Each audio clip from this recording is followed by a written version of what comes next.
Mesdames et messieurs, c'est une nouvelle édition sur Moto TV. Donc voici le sommaire.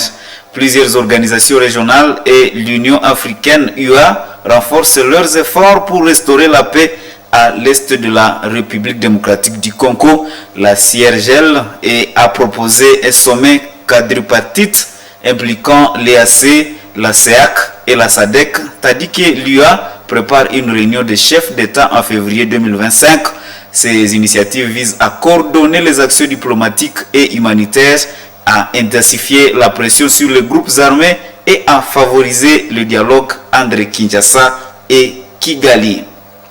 Et le général-major Évariste Somokakule est le nouveau gouverneur militaire de la province du Nord Kivu.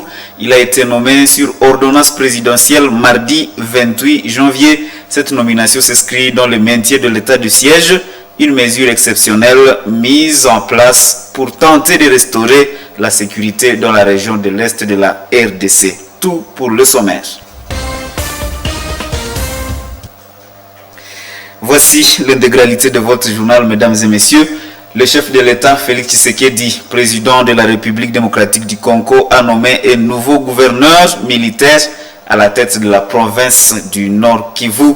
Cette nomination s'inscrit dans le cadre du maintien de l'état de siège, une mesure exceptionnelle mise en place pour tenter de restaurer la sécurité dans la région de l'Est. Eugénie Moussiviroa pour le détail. Dans une ordonnance présidentielle lue mardi 28 janvier sur les antennes de la radio-télévision nationale congolaise RTNC, le général-major Évariste Somokakule est nommé gouverneur militaire de la province du Nord Kivu. Conseil supérieur de la défense entend. Ordre. Article 1er est nommé gouverneur militaire de la province du Nord Kivu, le général-major Somokakule Évariste, matricule 17 39 85 77 10 41. Article 2 sont abrogées toutes les dispositions antérieures contraires à la présente ordonnance.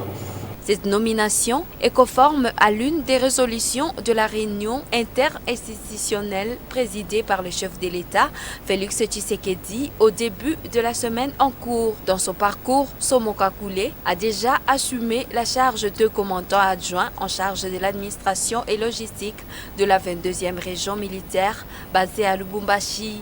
Ici, il a travaillé comme l'un des adjoints du général-major Smith Ngianga, numéro 1 à l'époque. En mars 2023, le général d'armée Christian Tiwewe, encore chef d'état-major des FARDC, l'avait désigné comme commandant de la 31e brigade de réaction rapide basée à Kindu, dans la province de Maniema. À en croire nos sources, cette unité est considérée par plusieurs experts comme étant l'une des meilleures unités de l'armée actuellement à RDC. Depuis quelques années, cette unité était déjà déployée à Beni pour traquer les terroristes des forces démocratiques alliées ADF. La nomination du général-major Évariste Somokakule comme nouveau gouverneur du Nord Kivu intervient dans un contexte où la rébellion du M23, soutenue par le Rwanda, a pris presque le contrôle de la ville de Goma, chef-lieu de la province.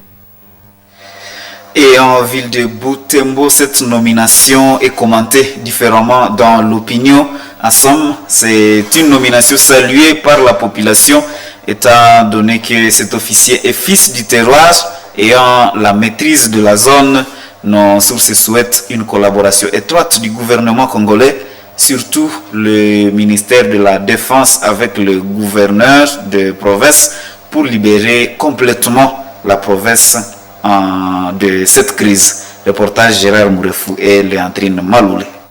Au lendemain de la nomination du général-major Évariste Kakule Somo à la tête de la province du Nord Kivu, Moto TV s'est entretenu avec les acteurs politiques et ceux des composantes de la société civile. John Fimbo, militant du mouvement Lutte pour le changement Lucha, montre que la nomination du nouveau gouverneur Eva Somo au Nord Kivu est bénéfique du fait qu'il maîtrise la zone.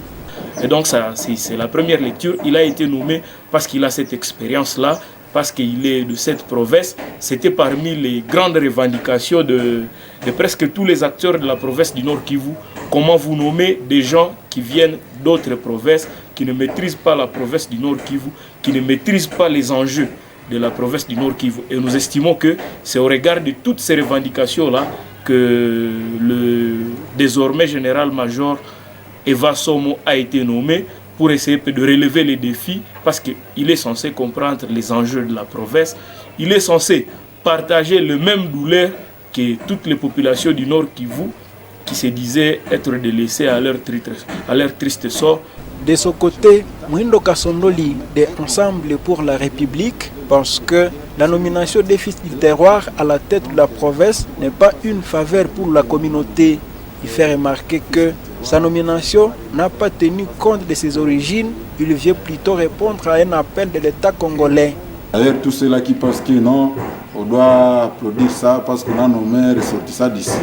Je crois que ce n'est pas une faveur. Il faut que Eva soit nommé comme un Congolais et non pas comme un originaire d'ici. Parce qu'aller dans ce sens-là, ça serait comprendre ce que nous traversons comme une situation communautaire, comme un truc appartenant à la seule ou aux seules communautés vivant au Nord Kivu. Donc, en tout cas, on ne peut pas se taper le mec que non, on a nommé fils du terroir, tout ça, ça n'a rien à faire parce que la gestion du pays ne doit pas être communautarisée. Pour la Véranda Mutsanga, le nouveau gouverneur du Nord Kivu ne doit pas s'appuyer sur lui-même, il devra plutôt écouter à premier la population qui traverse la crise et travailler pour sa sécurité. Élisée Sibamenya promet le soutien et l'accompagnement de ce groupe pour l'accomplissement de sa mission. Et nous pensons que les recommandations dont nous l'avons fait vont être parmi les pistes de solutions de cette province. Et nous sommes de cœur avec lui, nous allons l'accompagner, nous serons toujours avec lui avec l'appui. Et s'il demande des appuis, vraiment nous serons là pour l'accompagner. Edgar Katembo Mateso du Bloc Uni pour la Renaissance et l'émergence du Congo Burek recommande au président de la République d'accorder sa collaboration au nouveau gouverneur pour libérer la province de ses agresseurs. Mais il se pose un problème, c'est que sous état de siège, le pouvoir de Kinshasa a déjà ravi au gouverneur de province le pouvoir de commandement des opérations militaires. Ce qui fait qu'il pourrait avoir cette difficulté de déployer toutes ses connaissances pour pouvoir commander les opérations sur la ligne de front dès lors qu'il y a quelqu'un d'autre qui est chargé de ces opérations. On aurait souhaité que pour pouvoir bien l'évaluer, on lui donne la chance justement de bien pouvoir conduire les opérations militaires. Le nouveau gouverneur Évariste Kakule Somo a été nommé à la tête de la province du Nord Kivu la soirée de mardi 28 janvier. Ce fils du terroir prend le commandement de la province pendant que le M23 occupe une grande partie de la ville de Goma et plusieurs territoires et pendant que les EDF sèment la terreur dans la partie nord de la province. Et la situation à Goma et dans ses environs reste toujours très préoccupante. Face à cette crise, Muhindo Stewaj, militant du mouvement citoyen Lucha, appelle la communauté internationale à jouer un rôle crucial en apportant un soutien financier et technique aux efforts de l'État congolais, cela tout en exerçant les pressions diplomatiques sur le pays voisin. Reportage Luciana Moussevero. Depuis le début de la semaine, les rebelles du M23 ont fait leur entrée dans plusieurs quartiers de Goma, aggravant une situation déjà critique. Les habitants de cette ville subissent d'importantes pénuries d'eau et d'électricité. La peur règne et de nombreuses familles restent renfermées chez elles, redoutant les combats et l'exaction. Le mouvement citoyen Lutte pour les changements Lucha, connu pour son engagement pacifique en faveur des droits de la population, interpelle la communauté internationale. Son militant, Muhindo Stewaj, exige des sanctions contre le président rwandais Paul Kagame, accusé de soutenir le M23. Selon la Lucha, plusieurs personnes ont déjà perdu la vie dans cette guerre, d'où la nécessité que la justice internationale se saisisse du dossier. Le rôle de la communauté internationale est important. Je pense qu'il doit elle doit se tenir du côté de la justice, du droit et de la vérité. Et la justice veut que, et le droit veut que un État n'agresse pas un autre. Donc la communauté internationale a intérêt de tenir le Rwanda responsable pour les crimes qui sont en train d'être commis au Congo. Et de ce point de vue, le Rwanda, tout ce que nous appelons à tous les autres pays, c'est de faire en sorte que toute aide au Rwanda soit conditionnée par le retrait de ses troupes en République démocratique du Congo. Parce que chaque dollar qui est versé au Rwanda, chaque euro qui est versé au Rwanda, contribue indirectement à déstabiliser le Congo et à commettre des exactions contre les populations congolaises. Donc, pour nous, c'est important que la pression soit maintenue afin que le Rwanda retire ses troupes en République démocratique du Congo et surtout aussi, c'est la justice. On sait que le Rwanda, à plusieurs reprises, ses militaires et même son président Kagame ne sont jamais punis pour les crimes qu'ils commettent au Congo. Il est temps que ce cycle d'impunité cesse. Il est temps que ces personnes-là soient punies par les tribunaux internationaux. Parce que ce qu'ils commettent au Congo, c'est des crimes graves, c'est des crimes contre l'humanité, c'est des crimes de guerre et ça pourrait même être des crimes de génocide.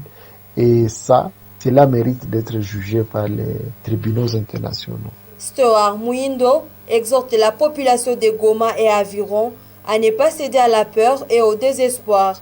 Il appelle à une mobilisation pacifique pour exiger la sécurité et la justice, tout en rappelant que seule une pression collective peut contraindre les autorités à prendre des mesures efficaces pour protéger les civils.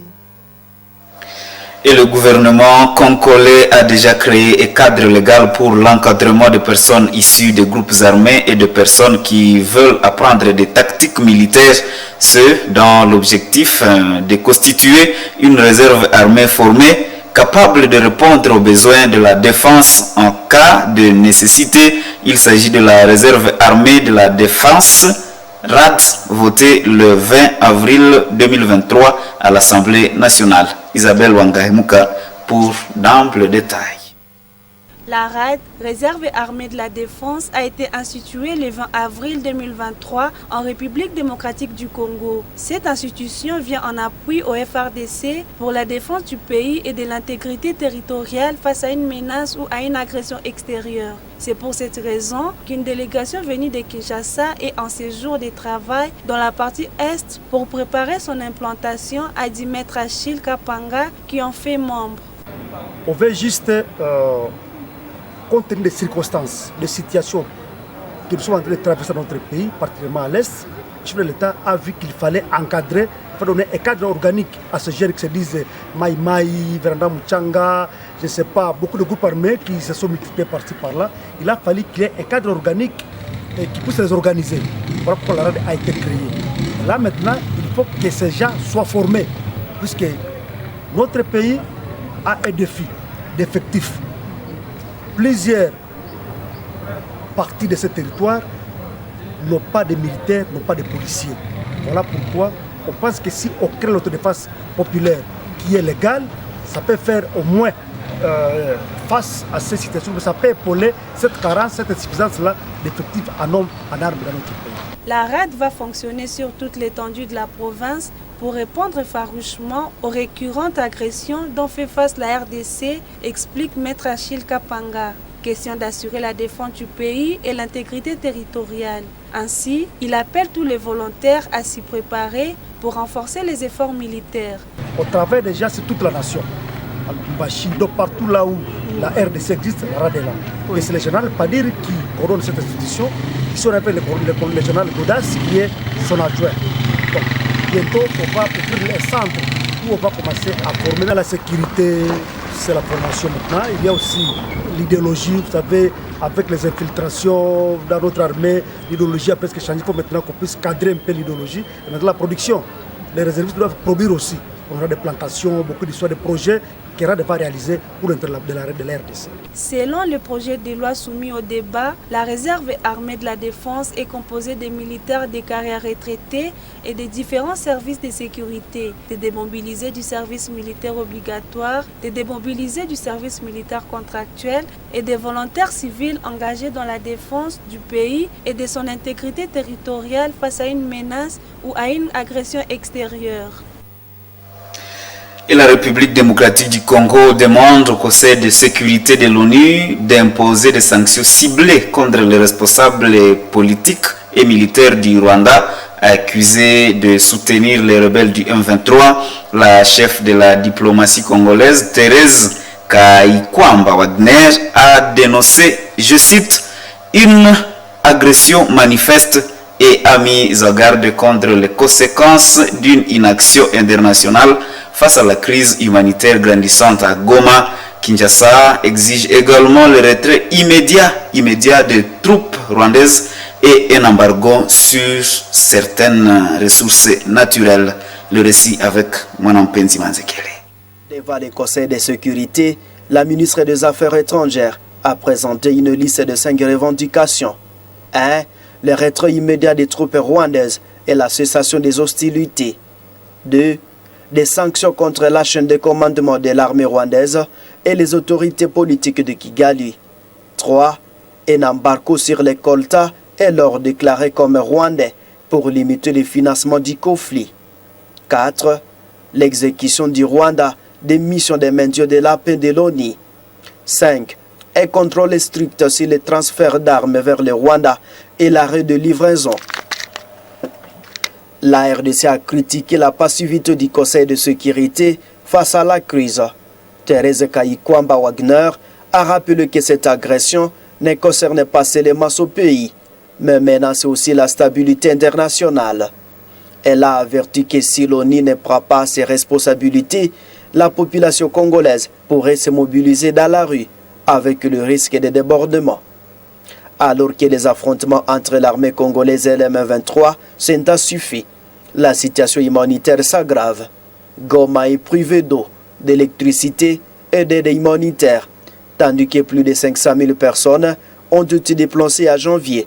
Selon le Comité international de la Croix-Rouge, CICR Kinshasa a également dénoncé la stratégie du Rwanda qui tente de présenter les conflits comme une menace pour son propre territoire. La ministre congolaise a exhorté la communauté internationale à agir sans délai pour éviter une catastrophe régionale et empêcher que le Conseil de sécurité ne devienne complice par son inaction. Et face à l'agression, à l'aggravation alors de la situation sécuritaire dans l'Est de la République démocratique du Congo, les organisations régionales africaines et l'Union africaine UA multiplient les initiatives pour restaurer la paix. La conférence internationale sur la région des Grands Lacs, CIRGL, et l'UA appellent à une intensification du dialogue entre Kinshasa et Kigali, tout en envisageant des mesures coercitives contre les groupes rebelles. Une réunion des chefs d'État africains est prévue en février 2025 pour coordonner les efforts et réaffirmer la nécessité d'une solution politique à la crise. De détails avec Joël Tali. La CIRGL a proposé la tenue d'un sommet quadripartite incluant la communauté d'Afrique de l'Est EAC, la communauté économique des États d'Afrique centrale, la CEAC, la communauté de développement de l'Afrique australe, SADC, ainsi que la RDC et les Rwanda sous l'égide de l'Union africaine UA. Cette initiative vise à renforcer le dialogue et à éviter une montée des tensions entre les deux pays en conflit. Par ailleurs, la CIRGL a exhorté les conseils de sécurité de l'ONU à prendre des mesures immédiates pour restaurer la paix. De son côté, l'Union africaine a condamné les récentes avancées du groupe rebelle M23 et l'implication présumée des soutiens étrangers appelant à un cessez-le-feu immédiat. Son conseil de paix et de sécurité, CP sans sigle, a insisté sur la nécessité d'un accès humanitaire rapide et sécurisé pour venir en aide aux populations affectées. Dans cette optique, une réunion au niveau des chefs d'État est prévue en février 2025 afin de renforcer la coordination et de promouvoir une issue politique durable au conflit. Dans le même chapitre, plusieurs pays africains expriment leur solidarité avec Kinshasa et appellent à des sanctions concrètes pour rétablir la stabilité. L'Angola a dénoncé l'occupation de Goma par le M23 et exige le retrait des forces rwandaises. Alors, la communauté humanitaire alerte aussi sur une crise des déplacés sans précédent, tandis que l'Afrique du Sud soutient son engagement militaire dans la région pour protéger les populations civiles. Mirembe Chitawite. Le président angolais Joao Lourenço a condamné la progression du M23, l'a qualifié de violation du processus de Luanda et a réclamé le respect des engagements pris entre la RDC et le Rwanda, notamment le retrait des troupes rwandaises du territoire congolais. Il a aussi appelé à la reprise du dialogue dans le cadre du processus de Nairobi afin de trouver une solution durable à la crise. Parallèlement, la situation humanitaire se dégrade rapidement. Plus de 480 000 personnes ont été nouvellement déplacées dans le Nord Kivu depuis octobre 2024, aggravant une crise qui touche déjà plus de 6,4 millions de déplacés à travers le pays. L'accès à l'aide humanitaire reste limité, notamment dans les zones de combat autour de Goma où des camps entiers ont été vidés sous la pression des affrontements. Dans ce contexte tendu, l'Afrique du Sud a réaffirmé son engagement militaire à RDC. Le président Cyril Ramaphosa a appelé ses concitoyens à soutenir les troupes sud-africaines déployées dans le cadre de la communauté de développement de l'Afrique australe, SADC et des Nations Unies. Il a insisté sur le fait que cette mission vise à stabiliser la région et ne constitue pas une déclaration de guerre. Malgré des pertes récentes dans les rangs sud-africains, il a assuré que les soldats bénéficiaient de tout le soutien nécessaire pour poursuivre leur mission. Alors que la RDC fait face à une escalade de violence et à une crise humanitaire d'ampleur, la mobilisation régionale reste essentielle pour éviter un effondrement sécuritaire et humanitaire dans la région de Grand Lac. Et voilà, mesdames et messieurs, ce qui met pratiquement fin à cette édition du journal sur Moto TV. Merci à vous qui l'avez regardé. Au revoir et bonne suite de temps chez vous.